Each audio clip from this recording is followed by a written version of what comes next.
So here's the problem with a lot of producers. A lot of producers have gaps in their learning, gaps in their understanding, their production style, and all of that. But at the same time, and this is sort of why there's gaps as well, it's kind of a snake eating its own tail kind of thing. They don't want to go back to where they were super solid. So what I usually recommend is when a producer comes to me and is kind of sort of completing tracks, kind of sort of there, but still gets stuck, maybe isn't quite great with mixing yet, or doesn't always finish the track, or look at this beautiful background behind me, or doesn't always get a good mix consistently. Anytime there's an issue with a track, I completely push them immediately to the 30-day power production course. And they usually don't like that and don't like to hear that. But the problem is, I can't really push you towards understanding digital marketing or advanced production techniques because there's gaps in your knowledge. So if I pushed you towards the advanced production course, you would have that knowledge under your belt and likely really enjoy it. But there again, it would still be a giant gap, because me telling you about how to master a track or different techniques that I use to simplify mixing still doesn't clear up the confusion that you have at a basic level of, I don't understand how to make effects build-ups correctly. I don't understand that. So it's weird. It's like you'll talk to producers and it's like, no, I can make a track, but then they'll come back and say, well, I don't know how to get a good mix consistently, or I really don't understand what it takes to make a transition in a song successful, maybe from like a break to a build, or a build to a drop, or something like that. So try to develop self-awareness on where you're weak, and try to stop, as presumptuous as this may sound, try to stop thinking of yourself as a producer that, I don't need that. You do, because if you didn't, you wouldn't be asking the questions that you ask and having the issues that you have. And I don't mean that in any disrespectful kind of way. What I mean is I'm trying to sort of give you tough love and inch you towards this idea of go back to where things were basic.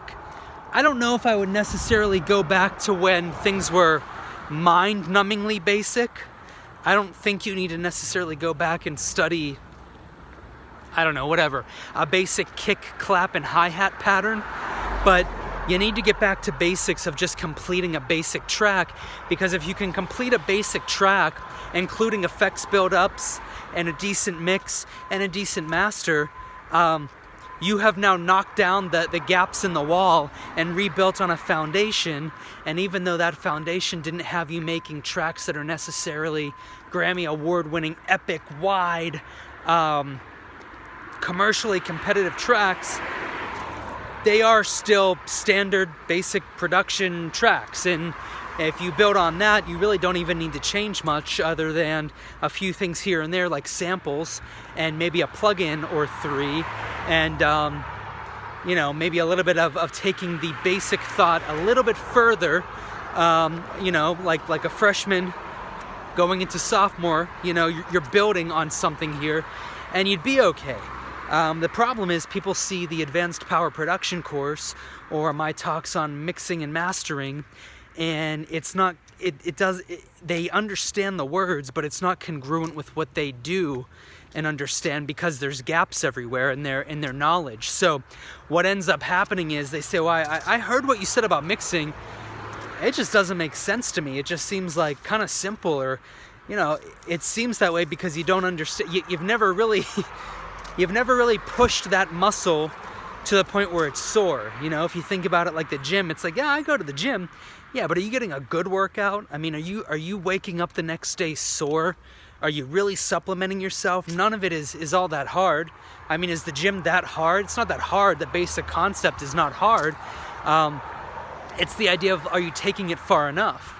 You can do curls, or you can run on a treadmill, and you can even supplement yourself, but to feed your muscles.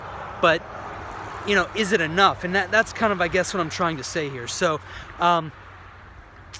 think about that, guys. I mean, if some of this stuff seems to be a little off, I would really seriously consider what most of you have an issue with, which is on a base level, gaps in your education, gaps in your understanding, gaps everywhere. So get off the idea that you need more plugins and more advanced techniques and tips and tricks and all of this. What you need to do is get back to basics. You need to go back to where things made sense and build a basic track. Because if you can build a basic track and complete it, you can basically take all the knowledge that you just completed from the 30-day power production course, building a basic track, and you can essentially put that on steroids, and that's when you have your commercially competitive big production track. Not much changes from the 30-day power production course to the advanced production course. The only thing that really changes is really the mentality of understanding a core foundation that's strong. If you can get your core foundation strong, which a lot of us either had and let it go, or sort of gave up on, they got impatient, and they started picking and choosing what they think they needed. Ooh, this video is about compressors. Ooh, this video is about mastering. Ooh, this video is about whatever, building a bass line or something. Whatever it may be, you're still picking and choosing. And when you're putting a bunch of small things in place that will eventually build on each other to make a big thing, so a track, that kind of picking and choosing doesn't work, because basically every other hour, or maybe every other half an hour, you're running into something else that you don't know really how to do, and now you're scrambling to learn how to do it quickly so that you can fill in that gap and move on to the next thing that you know how to do. So for example, you know how to build a drum beat, but you really don't know how to glue it together.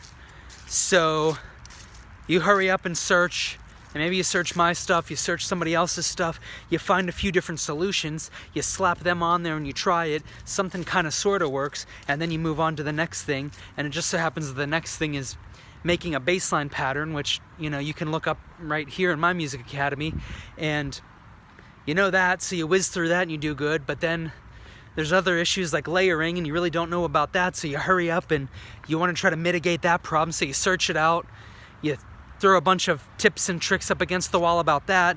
Some of it kind of sort of makes sense, some of it doesn't, and then you rinse and repeat that whole process for anywhere from a day to a week to a month, and you know, at the end you kind of have a track that you're really not all that excited about, and I mean it's because of the whole process. So try to keep that in mind, guys, and try to be better about that.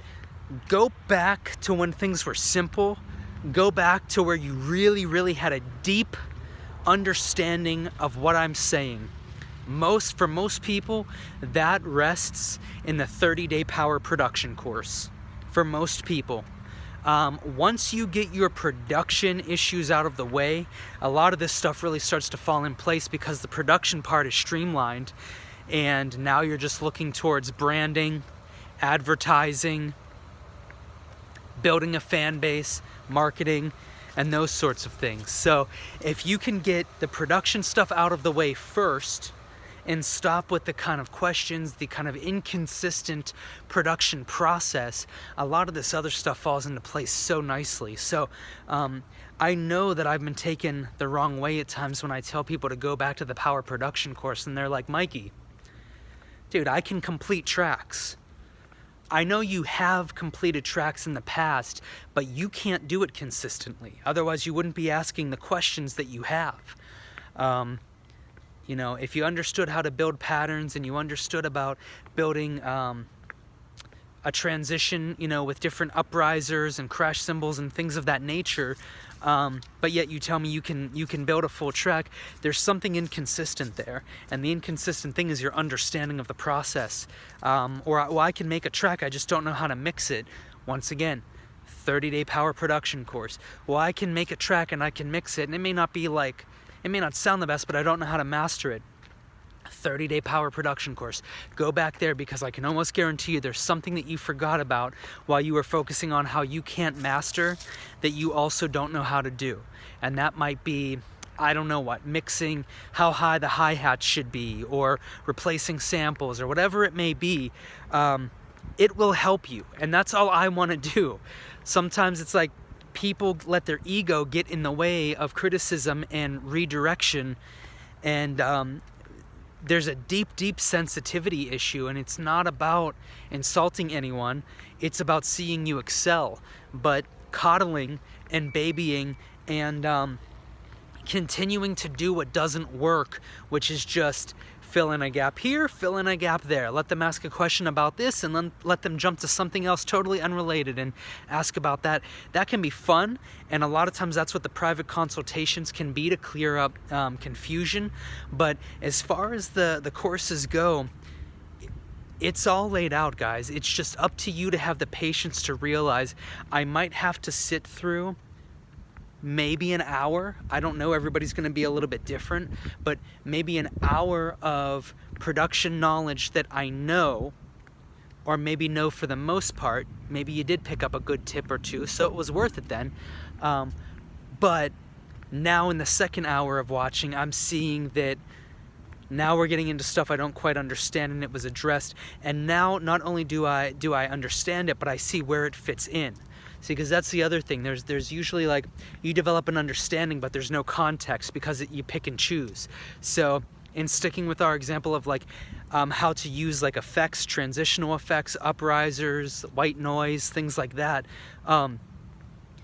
people will completely out of context develop an understanding through watching various videos what to do and how to use them. But because it's not building on anything before or after that, like the 30-day power production course does, it's kind of hard in context. It's hard to put it into context. So people are like, well, yeah, I've watched videos on how to use that stuff. Well, why don't you know how to do it? Well, because it's completely out of context. They watch that, and then they go out for the night or something. They go out to dinner, and then it's like they have this foggy idea of how to do it, but they've never done it inside of a track that's building from basically choosing a kick drum to the ground up of a fully mastered track.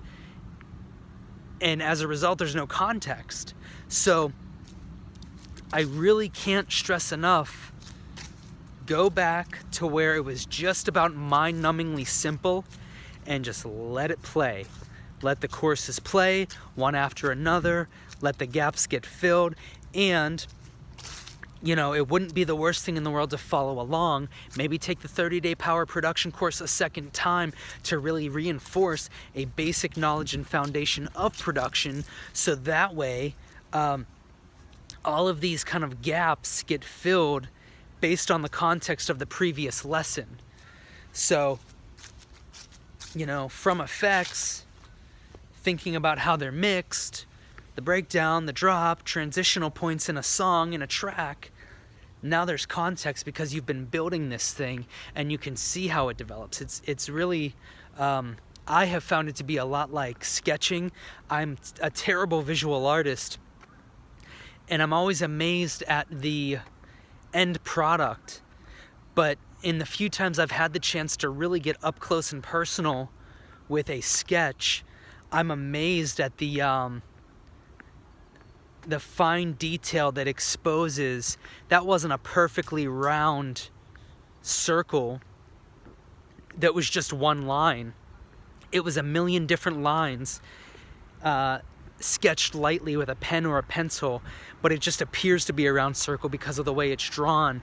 So when you have the opportunity to look at things like that and see, okay, now seeing it closely, I understand how that built into whatever that round circle was going to be. A perfectly drawn snowman, or a perfectly drawn planet. It's crazy, it really is. But a lot of people lack the patience to do that, and they're like, well, why don't I have answers? The answers are in front of you. You're just not slowing down enough to watch them and then put them into practice in some kind of context. Red paint is good, But if you have no context on how to use red paint to make a beautiful fall tree like the one behind me here, it becomes kind of hard, because it's like, well, yeah, I have red. Well, how do you make leaves? How do you make it kind of look like, you know, the tree is sort of, you know, kind of dying for the winter and it's sparse? How do you create that effect?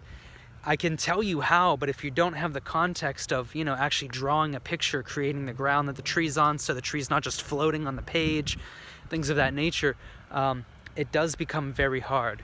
So get yourself some context by doing some things that you're used to, but then using those things that you're used to build on where your gaps are, and things will fall much easier into place that way.